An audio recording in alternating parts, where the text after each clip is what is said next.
Doctor Fauzia, آج تو آپ کا بے ہوش ہونے کا کوئی ارادہ نہیں ہے نا؟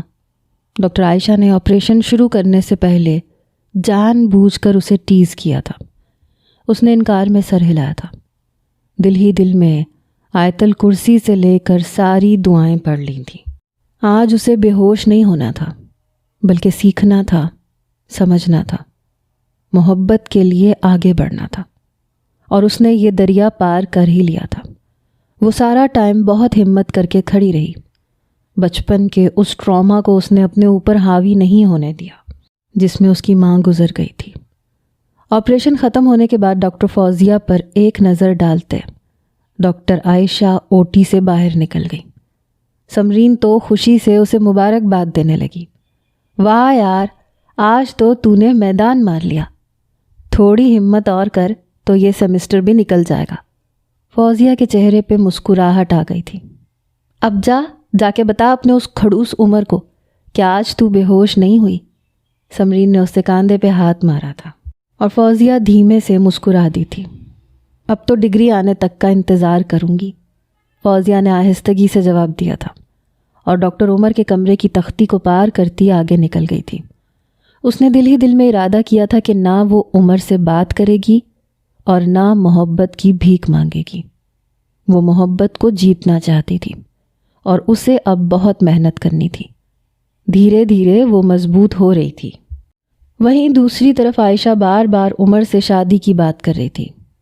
عمر، میرے گھر والے بہت انتظار کر چکے ہیں، تم جانتے ہو پچھلے کتنے سالوں سے میں تمہارا ویٹ کر رہی ہوں، لیکن نہ جانے تم کیا چاہتے ہو۔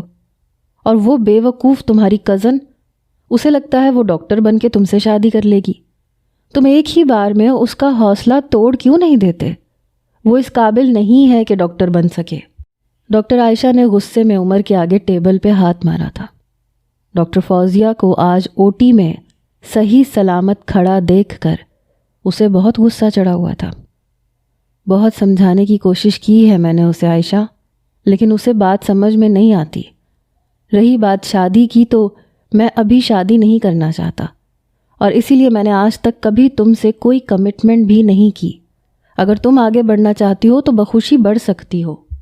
میں فی الحال کچھ وقت لینا چاہتا ہوں، ابھی میں نے ایک ڈگری اور لینی ہے، اور اس کے لیے میں US جانا چاہتا ہوں۔ عمر اسے اپنے فیوچر گولز بتا رہا تھا، اور وہ بس غصے میں سن رہی تھی۔ شادی کے بعد بھی لے سکتے ہو ڈگری، اگر کسی اور سے محبت نہیں کرتے تو میری محبت کو قبول کر لو عمر۔ وہ غصے میں کہتی اس کے قریب ہوئی تھی، اس کے چہرے پہ جھکتے اسے احساس دلا رہی تھی کہ وہ بہت عرصے سے اس کی منتظر کھڑی ہے۔ اسی وقت کمرے کا دروازہ کھلا اور ڈاکٹر فوزیہ نے اندر قدم رکھا۔ سامنے کے منظر نے فوزیہ کو شاکڈ کر دیا تھا۔ عمر کرسی پہ بیٹھا تھا اور اس کے بے انتہا قریب کھڑی ڈاکٹر عائشہ اس پہ جھکی ہوئی تھی۔ فوزیہ کو دیکھتے ہی عمر ایک دم ہڑبڑا گیا۔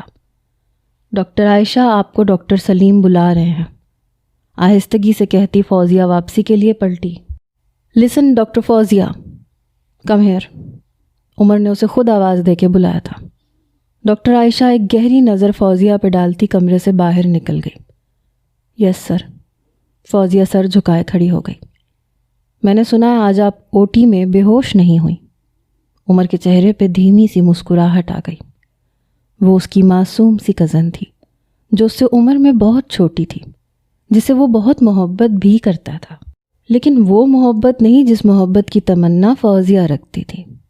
عمر کے لیے فوزیہ ایک نادان سی بچی تھی جس کے لیے عمر کو حاصل کرنا اس کی ایک ضد تھی اور کچھ نہیں۔ فوزیہ نے عمر کو کوئی جواب نہیں دیا تھا۔ وہ اپنی کرسی سے اٹھ کے اس کے پاس چلا آیا۔ اس کا ہاتھ پکڑتے عمر نے فوزیہ کو چیئر پہ بٹھایا۔ کل ساری رات تم سوئی نہیں ہو اور صبح سے بھی تم او ٹی میں تھی۔ میری مانو تو چھٹی لے کے گھر چلی جاؤ۔ وہ بہت فکر مندی سے کہہ رہا تھا۔ رات والا سارا غصہ کہیں غائب ہو چکا تھا۔ نہیں، میں ٹھیک ہوں، وائوا ہونے والے ہیں، ہمیں تیاری کرنی ہے، میں کروا دوں گا تمہاری تیاری، تم گھر چلی جاؤ، بلکہ میں چلتا ہوں تمہارے ساتھ، میرا ورک بھی اینڈ ہو گیا ہے۔ عمر نے اپنا سامان سمیٹتے اسے اشارہ کیا، پھر وہ انکار نہ کر سکی۔ کچھ ہی دیر بعد دونوں گھر پہنچ گئے تھے۔ سلمہ بیگم نے دونوں کو ایک ساتھ دیکھا تو حیران رہ گئیں۔ دل ہی دل میں انہوں نے خدا سے دعا مانگی کہ کسی طرح ان کے دونوں بچے ایک ہو جائیں۔ فوزیہ نے پہلے سے بھی زیادہ اپنی پڑھائی پر دھیان دینا شروع کر دیا تھا۔ اسے ہر صورت یہ امتحان پاس کرنا تھا۔ محبت کی بھیک نہیں مانگنی تھی، محبت کا خراج حاصل کرنا تھا۔ لیکن قسمت میں کچھ اور ہی لکھا تھا۔ فائنل ایگزامز ہوئے تو زندگی نے پلٹا کھایا اور سب کچھ بدل گیا۔ سلمہ بیگم کی گاڑی کا حادثہ ہوا اور فوزیہ کے ایگزامز کے دوران ہی وہ اس دنیا سے چل بسی۔ فوزیہ ایک بار پھر اسی صدمے میں چلی گئی جس سے وہ کئی سالوں بعد نکل پائی تھی۔ ماں کے بعد اس نے تائی جیسی ماں کو بھی کھویا۔ اسے اپنا ہوش ہی نہیں تھا، نہ اس نے کتابوں کی شکل دیکھی، نہ پڑھائی کی، اور نہ ہی وہ ایگزامز دینے کے لیے گئی۔ اس کا سیمسٹر ایسے ہی نکل گیا تھا۔ سمرین نے اسے سمجھانے کی کوشش کی تھی کہ وہ کم سے کم ایگزامز دے، لیکن اس میں اب ہمت ہی باقی نہیں رہی تھی۔ وہ سارا وقت کمرے میں بیٹھی آنسو بہاتی۔ اس نے اپنے پچھلے 4 سالوں کی محنت اپنے ہاتھوں سے ضائع کر دی۔ وہ دادا جان کے پیروں کے پاس بیٹھ کے اپنی بڑی ماما کو یاد کرتی رہتی۔ غم کا پہاڑ تو عمر پہ بھی ٹوٹا تھا۔ باپ کے بعد اس کی ماں بھی چلی گئی تھی، لیکن وہ مرد تھا جسے اپنا غم چھپانا آتا تھا، جسے ہر درد کو خاموشی سے اپنے اندر سہنا آتا تھا، اور اسی لیے اس کی تکلیف نظر نہیں آ رہی تھی۔ لیکن اب دونوں بچے ہی بنا ماں باپ کے رہ گئے تھے، اور اسی بات کی فکر ان کے بوڑھے دادا جان رحمان صاحب کو ستانے لگی تھی۔ عمر، تم شادی کیوں نہیں کر لیتے فوزیہ سے؟ کم سے کم میں مرنے سے پہلے تم دونوں کی شادی تو دیکھ لوں۔ اب تو اس نے ایگزامز بھی نہیں دیے، اسی لیے اس کے ڈاکٹر بننے کی بات کو چھوڑ دو۔ میری آخری خواہش سمجھ کے اس سے شادی کر لو۔ دادا جان نے عمر کے آگے ہاتھ جوڑ دیے تھے۔ ٹھیک ہے دادا جان۔ وہ خاموشی سے رضامند ہو گیا تھا۔ ماں کی موت نے اسے اس قدر توڑا تھا کہ وہ سب کچھ بھول کر بس ہاں کہہ بیٹھا۔ محبت اسے نہ عائشہ سے تھی نہ فوزیہ سے۔ اگر محبت تھی تو بس اپنے پروفیشن سے، اسے بس اپنے مریضوں سے عشق تھا۔ وہ ہسپتال کے کمرے میں خود کو سب سے زیادہ خوش محسوس کرتا تھا، اسی لیے شاید شادی جیسے رشتے سے بچنا چاہتا تھا، مگر دادا جان کی حالت دیکھتے ہوئے اس نے شادی کے لیے حامی بھر لی تھی۔ لیکن فوزیہ نے یہ سنتے ہی انکار کر دیا تھا۔ نہیں دادا جان، میں اس طرح شادی نہیں کر سکتی۔ آپ جانتے ہیں عمر کی خواہش کیا ہے۔ میں ڈاکٹر نہیں ہوں۔ وہ شادی کر بھی لیں گے تو شاید ساری زندگی مجھے قبول نہیں کر سکیں گے۔ فوزیہ نے صاف انکار کر دیا۔ اس کا انکار سن کے دادا جان رونے لگے۔ تم دونوں بچوں نے اپنی ضد میں سلمہ کو ایسے ہی اس دنیا سے بھیج دیا، وہ بھی اپنی خواہشوں کو پورا نہ کر سکی۔ اب کم سے کم میرے ارمان ہی پورے کر دو۔ وہ اس طرح روئے کہ فوزیہ کی نا کو ہاں میں بدل کر ہی مانے، اور پھر بالکل سادگی سے ان دونوں کا نکاح ہو گیا، جس کے لیے وہ دونوں کب سے اپنی اپنی ضدوں پہ قائم تھے۔ فوزیہ بغیر دلہن بنے ہی دلہن بن گئی تھی۔ زندگی میں غم ہی غم تھا، رنگوں کی کوئی جگہ نہیں تھی۔ وہ عمر کے کمرے میں خاموشی سے بیٹھی تھی جب وہ بنا چاپ کیے کمرے میں داخل ہوا۔ اسے اپنے بیڈ پہ بیٹھا دیکھ کے عمر نے ایک گہری سانس لی، پھر خاموشی سے اس کے پاس آ کے بیٹھ گیا۔ آئی ایم سوری عمر، میں ڈاکٹر نہیں بن سکی۔ میرے لیے خون دیکھنا بہت مشکل ہے، اور اب تو میں تصور بھی نہیں کر سکتی جس طرح میں نے بڑی ماما کو خون میں لت پت دیکھا ہے۔ اس کے بعد میں شاید اب کبھی کسی اوٹی میں قدم نہیں رکھ پاؤں گی۔ آنکھوں سے آنسو بہہ رہے تھے اور وہ اپنی ناکامی کا اعتراف کر رہی تھی۔ عمر نے آہستگی سے اس کا ہاتھ پکڑ لیا۔ جو قیامت تم پہ گزری ہے وہ مجھ پہ بھی گزری ہے فوزیہ، سنبھالو خود کو دادا جان کے لیے۔ بس اتنا کہتے وہ اس کے پاس سے اٹھ گیا۔ نہ کوئی محبت بھرے جملے، نہ ملن کی کوئی خوشی، ایک ویرانی، ایک سناٹا سا ان دونوں کے درمیان تھا۔ نہ عمر نے اسے اس کا حق دیا تھا اور نہ ہی اس نے عمر سے کچھ طلب کیا تھا۔ اس نے خود ہی سوچ لیا تھا کہ عمر کبھی اسے اپنی بیوی کے طور پہ تسلیم نہیں کرے گا، کیونکہ وہ اب ایک ڈاکٹر نہیں تھی۔ دن آہستہ آہستہ گزر رہے تھے۔ وہ سلمہ بیگم کی جگہ پورا گھر سنبھال چکی تھی۔ عمر اپنے ہاسپٹل میں مصروف تھا۔ وہ جب بھی ہاسپٹل جاتا تو فوزیہ کو ایسے لگتا جیسے وہ اس کا دل اپنے ساتھ لے گیا۔ اسے رہ رہ کے ڈاکٹر عائشہ کا خیال آتا، لیکن اس نے کبھی عمر سے ڈاکٹر عائشہ کے بارے میں کوئی سوال نہیں کیا تھا۔ سمرین ہی روزانہ اسے فون کر کے ہاسپٹل کے سارے حالات سے باخبر کرتی، اور اگر کبھی اس کے کانوں میں یہ بات پڑتی کہ ڈاکٹر عائشہ اور عمر ایک ساتھ تھے تو اس کا دل جیسے بیٹھ سا جاتا۔ محبت کہاں مرتی ہے، بس دل کے کسی گوشے میں خاموشی سے چھپ کے بیٹھ جاتی ہے۔ فوزیہ کی محبت بھی اس کے دل کے کسی کونے میں چھپ کے بیٹھ گئی تھی، جسے وہ نہ بیان کر سکتی تھی نہ اظہار کر سکتی تھی۔ اسے لگتا تھا اس نے سب کچھ ہار دیا۔ اگر ڈاکٹر بن جاتی تو شاید عمر کے آگے سرخرو ہو جاتی۔ عمر نے بھی اس کی طرف قدم نہیں بڑھایا تھا، اور اس بات کی کسک فوزیہ کو دن رات ہوتی تھی۔ عمر کو لگتا تھا کہ اگر وہ رشتوں کی زنجیر میں جکڑ جائے گا تو اپنے پیشے کے ساتھ مخلص نہیں رہ سکے گا۔ وہ ہمیشہ سے یہی سوچ رکھتا تھا، اسی لیے دوریاں بڑھتی ہی چلی گئیں، اور 6 مہینے گزر گئے۔ عمر اسپیشلائزیشن کے لیے UK چلا گیا۔ کبھی کبھی وہ فون کرتا تو فوزیہ کی خیریت پوچھ لیتا۔ اس سے زیادہ بات چیت اب ان دونوں کے درمیان نہیں ہوتی تھی۔ اور پھر زندگی نے پلٹا کھایا۔ وہ دادا جان کے ساتھ بیٹھی لنچ کر رہی تھی، جب ہی دادا جان نے اپنا بازو پکڑا۔ ان کے لیے سانس لینا مشکل ہو رہا تھا۔ کچھ ہی لمحوں میں فوزیہ کو سمجھ آ گیا تھا کہ انہیں ہارٹ اٹیک ہوا ہے، لیکن نہ ڈرائیور تھا اور نہ ہی عمر کا فون لگ رہا تھا۔ اس نے جیسے تیسے دادا جان کو گاڑی میں ڈالا اور ڈرائیونگ شروع کی۔ بہت مشکل سے وہ ہسپتال پہنچی۔ اس ہسپتال میں اسے سبھی جانتے تھے، اور عمر کے دادا جان کو بھی، اسی لیے ہارٹ اسپیشلسٹ ڈاکٹر سلیم فوراً ہی چلے آئے۔ وہ رحمان صاحب کو ٹریٹ کر رہے تھے، اور وہ باہر بیٹھی ہاتھ اٹھائے بس اپنے دادا جان کی زندگی کے لیے دعائیں مانگ رہی تھی۔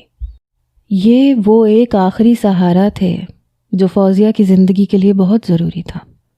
اس نے نہ ہی عمر سے کوئی توقعات رکھی تھیں، نہ ہی اسے امید تھی کہ وہ کبھی اسے اپنا سکے گا۔ تھوڑی دیر ہی گزری تھی کہ عمر کا فون آ گیا۔ کیا ہوا ہے فوزیہ، سب خیریت ہے؟ وہ پریشانی سے پوچھ رہا تھا، کیونکہ فوزیہ اس وقت اسے کال نہیں کرتی تھی۔ عمر، دادا جان، بس اتنا کہہ کے وہ بری طرح رونے لگی۔ اتنے میں ایک کمرے سے ڈاکٹر نکلے اور انہوں نے وہ خبر سنائی جو ان دونوں پر بجلی گرا دینے کے لیے کافی تھی۔ رحمان صاحب نے خاموشی سے اپنی آنکھیں بند کر لی تھیں۔ فوزیہ بالکل اکیلی بیٹھی تھی۔ دوسری طرف فون پہ بھی سناٹا طاری ہو چکا تھا۔ ڈاکٹر عائشہ نے آ کے اسے سنبھالا، عمر سے بات کی، پھر جو کچھ بھی ہوا وہ آگے ڈاکٹر عائشہ نے ہی دیکھا تھا۔ عمر نے کہہ دیا تھا کہ وہ پہلی فلائٹ لے کے واپس آ رہا ہے۔ ڈاکٹر عائشہ اسے سنبھالتے ہوئے گھر لے آئی۔ ماضی کی ساری نفرت ایک طرف رکھتے ہوئے انہوں نے انسانیت کو ترجیح دی۔ بھلے ہی انہیں فوزیہ پسند نہیں تھی، لیکن اس موقع پہ فوزیہ کو کسی نہ کسی سہارے کی ضرورت تھی۔ ڈاکٹر عائشہ نے اسے پوری طرح سنبھالا تھا، اور پھر 2 دن بعد عمر واپس لوٹ آیا تھا۔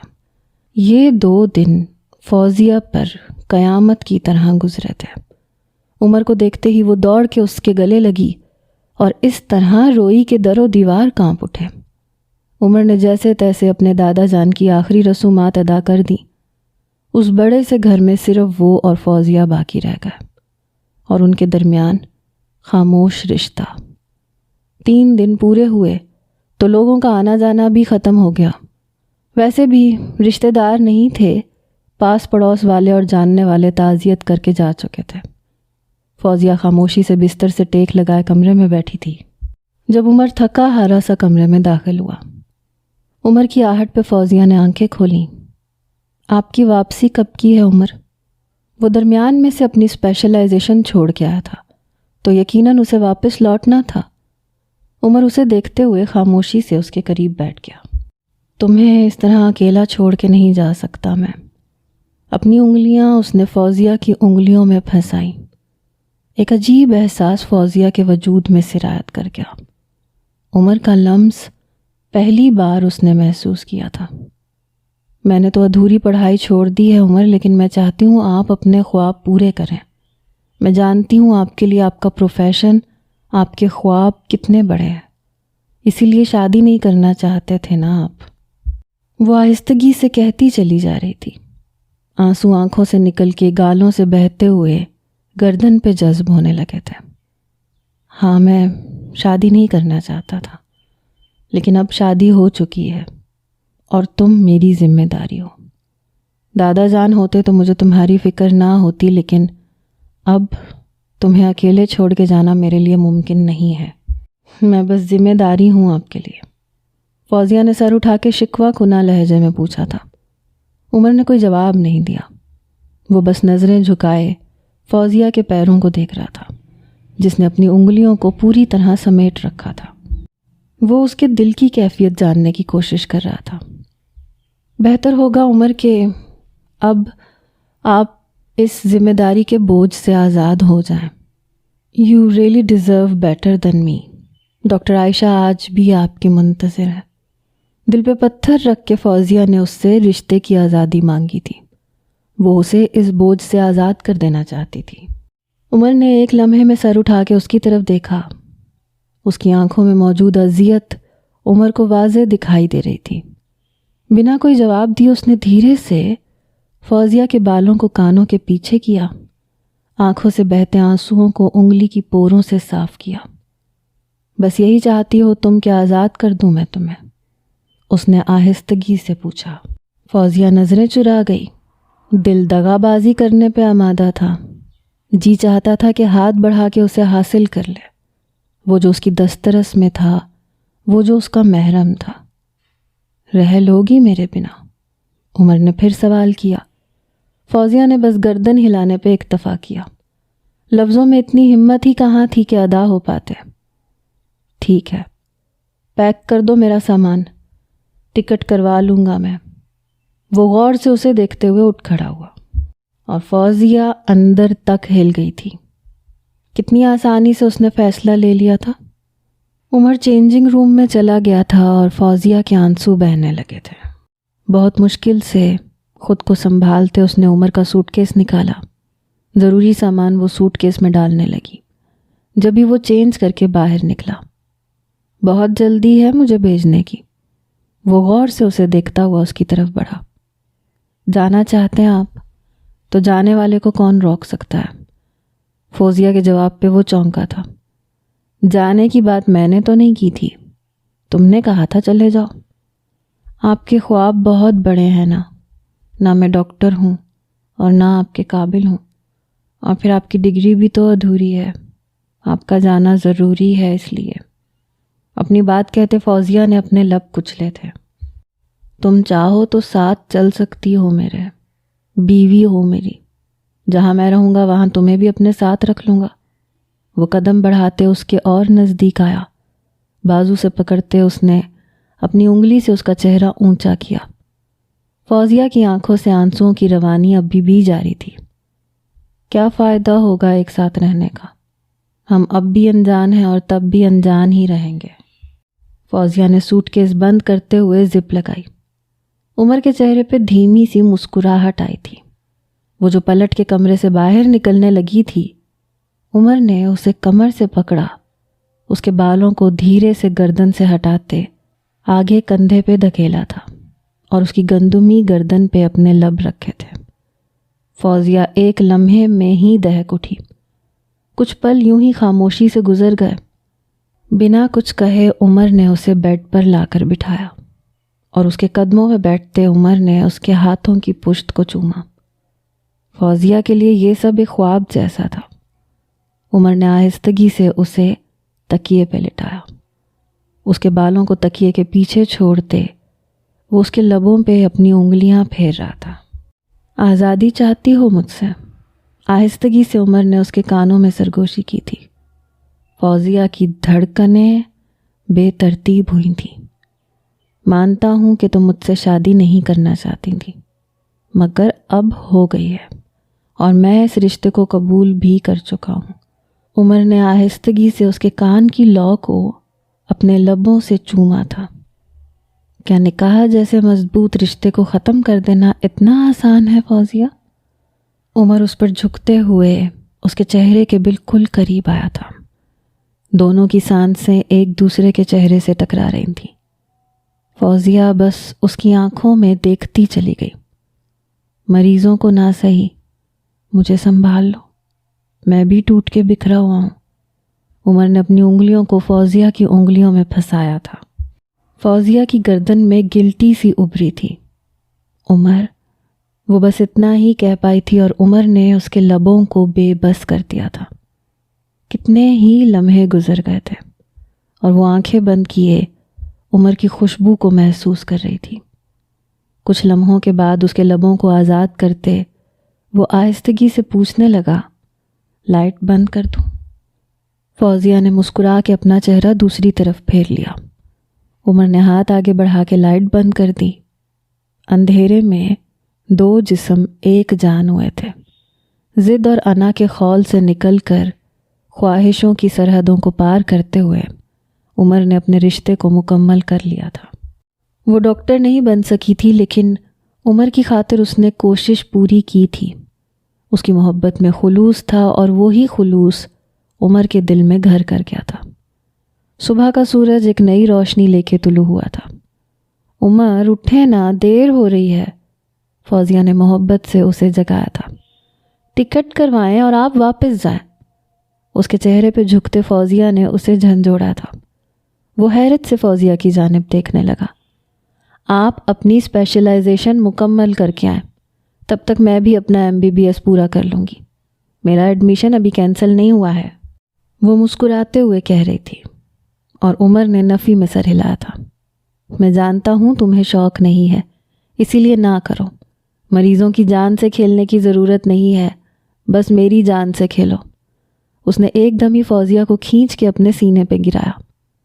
میں اس بار کسی مجبوری سے نہیں بلکہ اپنی خوشی سے کہہ رہی ہوں۔ میں بھی آپ کی طرح دوسروں کے کام آنا چاہتی ہوں۔ زبردستی خود کو اس سے چھڑواتے فوزیہ اٹھ کھڑی ہوئی۔ اب میرے ساتھ چلیں، میری ساری فیسز آپ کو پے کرنی ہے اور پھر میں اپنی پڑھائی دوبارہ شروع کر دوں گی۔ فوزیہ مسکراتے ہوئے کمرے سے نکل گئی تھی اور عمر اٹھ کے بیٹھ گیا تھا۔ کچھ ہی دیر بعد وہ آئینے کے سامنے کھڑا گنگنا رہا تھا، فوزیہ کے ساتھ جانے کے لیے پوری طرح تیار۔ اسے اپنے خواب پورے کرنے تھے اور فوزیہ کو اپنی ادھوری ڈگری مکمل کرنی تھی۔ ڈاکٹر عائشہ آج بھی عمر کی دوست تھیں۔ برا وقت آنے پہ ڈاکٹر عائشہ نے پوری طرح عمر کا ساتھ دیا تھا۔ جلد ہی ان کی شادی ڈاکٹر سلیم سے ہونے والی تھی۔ رشتے آسمانوں پہ بنتے ہیں، زمینوں پہ نبھائے جاتے ہیں، لیکن کچھ رشتوں کو مکمل ہونے میں وقت لگتا ہے۔ کبھی کبھی انسان کو اپنے رشتوں کو وقت دینا چاہیے۔